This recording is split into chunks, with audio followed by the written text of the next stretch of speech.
దంతాలకు సంబంధించిన సమస్యలను తగ్గించడానికి ఇంటి చిట్కాలు చాలా బాగా సహాయపడతాయి. ఈ మధ్య కాలంలో చాలా మంది దంత సమస్యలతో బాధపడుతున్నారు.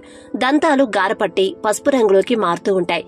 దంతాలు ఇలా ఉంటే చూడ్డానికి బాగోవు. అలాగే నలుగురిలోకి వెళ్లాలన్నా చాలా ఇబ్బందిగా ఉంటుంది. ఈ సమస్యకు పరిష్కారం ఇంటిలోనే చేసుకోవచ్చు. కాస్త శ్రద్ధ పెడితే సరిపోతుంది.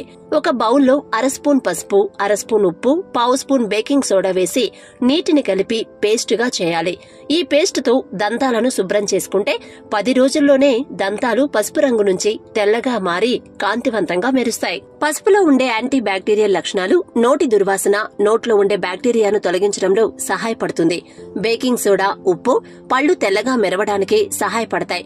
దంతాలు చిగుళ్ల సమస్యలు ఉండవు. కాస్త ఓపికగా చేసుకుంటే మంచి ఫలితం పొందవచ్చు. దంతాలు పసుపు రంగులో ఉన్నవారు ఈ చిట్కాను పాటిస్తే దంతాలు తెల్లగా మారిపోతాయి. దంతాలు పసుపు రంగులోకి మారినప్పుడు అసలు కంగారు పడవలసిన అవసరం లేదు. వేల కొద్దీ డబ్బులను ఖర్చు పెట్టవలసిన అవసరం కూడా లేదు. చాలా తక్కువ ఖర్చుతో తెల్లని మెరిసే దంతాలను సొంతం చేసుకోవచ్చు.